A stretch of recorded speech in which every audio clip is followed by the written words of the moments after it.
नमस्कार, मी संघर्ष. आपण झकास मराठी पाहत आहात. झकास मराठीवर आपण नेहमी वेगवेगळे विषय घेऊन तुमच्यासमोर येण्याचा प्रयत्न करतो.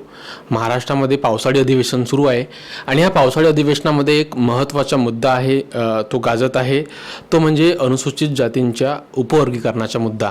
अनुसूचित जातींच्या उपवर्गीकरण करण्यात यावा याकरिता राज्य सरकारनं बधीर समिती ही गठीत केली आणि त्याच्या माध्यमातून जे अहवाल आहेत ते गोळा करत आहेत. इन्फॉर्मेशन गोळा करण्याचं काम सुरू आहे.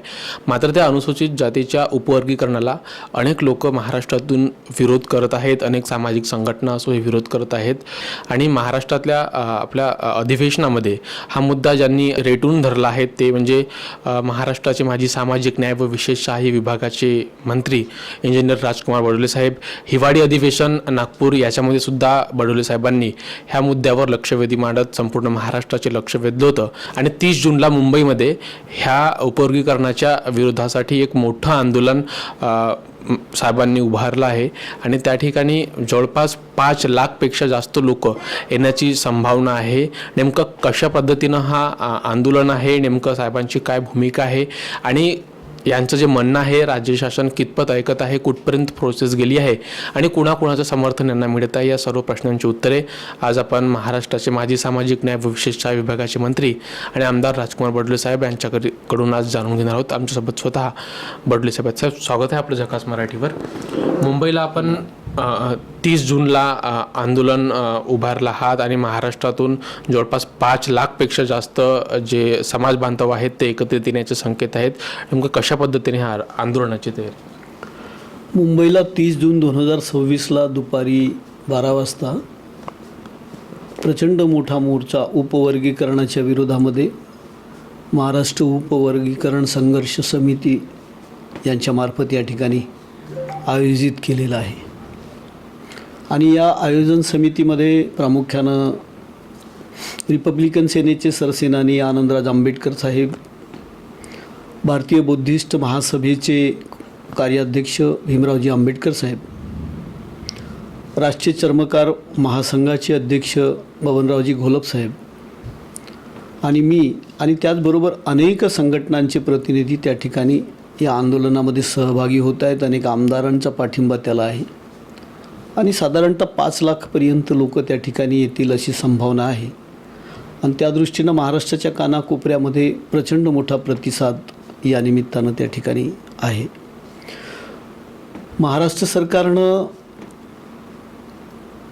15 ऑक्टोबर 2024ला जो पाटणा उच्च न्यायालयाचे माजी न्यायमूर्ती अनंत बदर यांच्या अध्यक्षतेखाली उपवर्गीकरणाच्या बाबतीमध्ये जी समिती बनवली त्या समितीचा अहवाल राज्य शासनाला आल्यानंतर तो अहवाल आतापर्यंत सार्वजनिक केला गेला नाही आणि त्यामुळे लोकांमध्ये थोडासा असमंजस संभ्रम निर्माण झालेला आहे की हे उपवर्गीकरण कशा पद्धतीनं केलं जाणार आहे. महाराष्ट्रामध्ये अनुसूचित जातीच्या 59 जाती आहेत आणि या 59 जातीला कशा पद्धतीनं आरक्षण दिलं जाणार, कारण जे 50% जास्त आरक्षण देता येत नाही त्याच्यातलं 13% आरक्षण जे आहे अनुसूचित जातीचं, त्या आरक्षणाला वेगळ्या 59 जातीमध्ये अ, ब, क, ड अशा प्रमाणात त्याची विभागणी जेव्हा केली जाणार आहे तर ही विभागणी कशा पद्धतीनं होईल याच्या बाबतीमध्ये लोकांमध्ये अस्पष्टता आहे. हा मूळ विषय आहे आणि म्हणून लोकांमध्ये त्या बाबतीमध्ये हा उपवर्गीकरण सरकारनं आता तरी करू नये अशा पद्धतीची भूमिका सगळ्यांची आहे आणि त्यामुळे हा आंदोलन या ठिकाणी होत आहे. आपण आंदोलन उभारलं, अनेक लोकांनी ह्या आंदोलनावर प्रश्नचिन्ह उपस्थित केलं की आपण आमदार आहात आणि सत्तेधारी आमदार आहात, तर तुम्हाला रस्त्यावर येण्याची का बरं गरज आहे, आंदोलन करण्याची का गरज आहे, कारण तुम्ही स्वतः सरकारमध्ये आहात? मुळातच सरकारमध्ये असल्याचा काही विषय नाही आहे, कारण आतापर्यंतची जी काही आंदोलनं आपण पाहिली तर तेव्हा अनेक आमदार त्याच्यामुळे सत्ता पक्षातले पण याच्यामध्ये आलेले आहेत. आता तुम्ही पाहिला असाल की मध्यंतरी ओबीसी समाजाचा जेव्हा मोर्चा झाला, मराठ्यांना ओबीसीमधून आरक्षण द्यायचा असा जेव्हा विषय पुढं आला तेव्हा सत्ता पक्षातले बरेचसे आमदार विरोधी पक्षांच्या सोबत एका डायसवर आपण पाहिलेले आहात. धनगरांचा आरक्षणाचा जेव्हा विषय येतो तेव्हा सत्ता पक्षातले विरोधी पक्षातले सगळे आमदार एकत्रित येतात. अनुसूचित जमातीमधून गोवारी समाजाला किंवा धनगरांना जेव्हा आरक्षण द्यायची गोष्ट येते तेव्हा आपण पाहिलेलं आहे का बाबा सत्ता पक्षातलेच नाही विरोधी पक्षातले आणि सत्ता पक्षातले लोक एकत्रित येतात. त्याच्यामुळे मूळ प्रश्न हा सत्ता पक्ष किंवा विरोधी पक्ष असा नाही आहे. मूळ प्रश्न आहे का अनुसूचित जातीचं विभाजन करताना मुळात कुणाला कशा पद्धतीचा वाटा दिला जाणार आहे हा संभ्रम लोकांमध्ये आहे. आणि म्हणून या बाबतीमध्ये सत्ता पक्ष किंवा विरोधी पक्ष नाही आहे. या आरक्षणाला साधारणतः सगळ्यांचाच विरोध आहे. सरकारकडून काय तुम्हाला उत्तर मिळालं? कारण आपण पत्रव्यवहारसुद्धा केले आहात. आपण हिवाळी अधिवेशनामध्ये हा मुद्दा आपण विधानसभेमध्ये आपण याच्यावर लक्षवेधी मांडली होती. सरकारकडून काय याच्यावर रिस्पॉन्स येत आहे? सरकार नक्की त्या बाबतीमध्ये काय उत्तर देईलच. आता आंदोलन आहे, त्याच्यामुळे आंदोलनाच्या संदर्भात जेव्हा माननीय मुख्यमंत्री महोदय आणि बाकी सरकारचे प्रतिनिधी नक्कीच या बाबतीतला हे घेतीलच. आता सरकारला जर वाटत असेल का आपण याचं उपवर्गीकरण केलं पाहिजे, आमची सगळ्यांची मागणी आहे का उपवर्गीकरण करण्यात येऊ नये आणि करायची भूमिका जर असेल तर सगळ्यात पहिल्यांदा वस्तुनिष्ठ आणि सांख्यिकीय डेटा जो आहे तो सरकारनं सगळ्यांच्या पुढे ठेवला पाहिजे. कारण 59 जातींमध्ये काही जातींची संख्या कमी आहे. आता जर आपण जर विचार केला तर जातीप्रमाणे देणार आहेत का असा जर विषय आला तर अनुसूचित जातीमध्ये बौद्ध समाजाची जी महार समाजाची संख्या 61% आहे, मातंग समाजाची संख्या 19% आहे, चर्मकार समाजाची 10.40% आहे आणि उर्वरित ज्या जाती आहेत साधारणतः 55 जाती त्यांची फक्त 10% आहे. मग हे एकदम मागासलेले आहेत.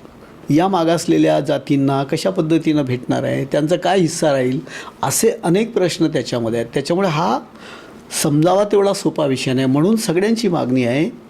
आता जर आपण पाहिलं तर 59 जातीपैकी 59 जातींचा साधारणतः या उपवर्गीकरणाला विरोध आहे. आणि म्हणून आमची पण मागणी आहे का सध्या उपवर्गीकरण सरकारनं करू नये अशी भूमिका आहे. सरकारचं उत्तर त्या संदर्भात नक्की येईल. अनेक लोकांचं असं म्हणणं आहे की विधानसभेमध्ये जवळपास अनुसूचित जातींचे 10पेक्षा जास्त आमदार आहेत आणि त्यांच्यापैकी फक्त राजकुमार बडोले साहेब हेच हा उपवर्गीकरणाचा मुद्दा विधानसभेमध्ये असो किंवा विधानसभेबाहेर आता संपूर्ण महाराष्ट्रभर असो साहेब रेटून धरले आहेत, वेगवेगळे कार्यक्रम करत आहेत, आंदोलनं करत आहेत, बैठका करत आहेत. बाकी इतर सत्तेतील आमदार किंवा ते काही ह्या विषयावर जास्त बोलताना दिसत नाही. नाही, मुळातच अनुसूचित जातीचे 29 आमदार आहेत महाराष्ट्रामध्ये, त्यातल्या त्यात बौद्ध समाजाचे 10 आमदार आहेत. त्याच्यामुळे अनेक लोक त्याच्यामध्ये पाठिंबा देत आहेत, नाही देत अशातला भाग नाही. फक्त काही लोक पुढे येऊन बोलत आहेत, काही लोक मागे येऊन त्याच्यावर चर्चा करतात. कारण आपण पाहिलं का उपवर्गीकरण करताना 2023मध्ये जे सामाजिक न्यायमंत्री होते माननीय उपमुख्यमंत्री जे आहेत शिंदेसाहेब होते, बदर समिती त्यांच्या काळात निर्माण झाली आहे. त्याच्यामुळे वेगळ्या वेगळ्या पक्षातल्या लोकांची वेगळी वेगळी भूमिका असू शकते. ते अजूनही त्या बाबतली भूमिका ते स्पष्ट करत नाही. त्याच्यामुळे अनेक लोक पुढे येत नसतील. परंतु आमची भूमिका त्याच्यात अत्यंत स्पष्ट आहे का पहिल्यांदा तुम्ही वस्तुनिष्ठ डेटा एकत्रित दिला पाहिजे, सांख्यिकीय डेटा एकत्रित दिला पाहिजे आणि संविधानिक मार्गानं सरकारनं त्या बाबतीतलं जी कार्यवाही केली पाहिजे. आणि सध्या आता 2027मध्ये ऑलरेडी जनगणना होणारच आहे. त्या बाबतीमध्ये आता तरी उपवर्गीकरण करू नये अशी आमची भूमिका आहे. जसं आपण म्हटलं साहेब की अनेक पक्षातील नेते हे त्यांच्या पक्षांच्या काही वेगळ्या भूमिका राहू शकतात. तुम्ही का बरं ह्या मुद्द्याला एवढे मोठा आज तुमच्यामुळेच हा मुद्दा एवढा महाराष्ट्रामध्ये मोठा झाला, तुम्ही का बरं समोर येऊन, कारण तुम्ही सुद्धा सत्तेमध्ये आहात, ह्या मुद्द्याला एवढं मोठं करून आज आंदोलन उभं राहावं असं का बरं तुमच्या मनात आलं? मुळातच या उपवर्गीकरणामुळे महाराष्ट्रातल्या अनेक अनुसूचित जातीचा प्रचंड मोठा नुकसान भविष्यात होणार आहे. आणि बाबासाहेबांच्या विचारावर जाणारा हा समाज आहे, हा तसा एकसंघ समाज आहे. कारण यांची अनटचेबल हा जो शब्द आहे, अस्पृश्य त्याला म्हटलं गेलं आहे. डॉक्टर बाबासाहेब आंबेडकरांनी याला एकसंघ समाज म्हटलं आहे. दुर्दैवानं या एकसंघ समाजाचे तुकडे जर होत असतील तर हाच मुळात चुकीचा आहे. सर्वोच्च न्यायालयानं निर्णय दिला त्या परीनं, परंतु त्याच्यामध्ये त्यांनी जे म्हटले का वस्तुनिष्ठ आणि सांख्यिकीय डेटा प्रत्येक जातीचा आर्थिक, सामाजिक, शैक्षणिक कशा पद्धतीचा त्यांचा विकास झाला हा जोपर्यंत येत नाही तोपर्यंत तो संविधानिक मार्गानं त्याच्यात निघत नाही. म्हणून मागणी आहे आमची का तो एकतर उपवर्गीकरण सध्या करू नये, संपूर्ण डाटा सरकारनं घेतला पाहिजे, तो लोकांच्या पुढं आला पाहिजे. त्याच्यात काही कमी तरता आहे का? कारण काही समाजाची लोकसंख्या 1% आहे फक्त, मग 1%ला काय वाटा भेटणार आहे असे प्रश्न निर्माण होतीलच ना शेवटी.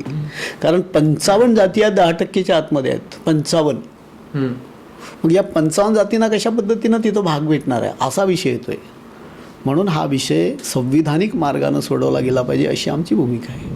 बरं, खूप खूप धन्यवाद साहेब आमच्यासोबत जुळण्याकरिता आणि या विषयावर बोलण्याकरिता. तर हे होते महाराष्ट्र राज्याचे माजी सामाजिक न्याय व विशेष सहाय्य विभागाचे मंत्री आणि आमदार राजकुमार बडोले साहेब. खरं तर हा उपवर्गीकरणाचा मुद्दा किती महत्त्वाचा आहे आणि भविष्यात याच्यामुळे अनुसूचित जातीच्या समाजाच्या बांधवांवर कशा पद्धतीनं अन्याय होणार आहे साहेबांनी स्पष्टपणे सांगितलं. 30 जूनला मुंबईमध्ये एक भव्य आंदोलन ह्या उपवर्गीकरणाच्या विरोधामध्ये साहेबांच्या नेतृत्वाखाली उभारलं आहे. त्याच्यामध्ये जवळपास 5 लाखपेक्षा जास्त महाराष्ट्रातून समाज बांधव येण्याचं संकेत साहेबांनी दिला आहे.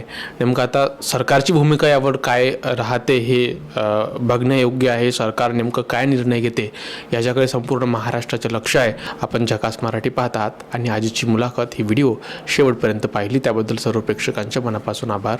खूप खूप धन्यवाद.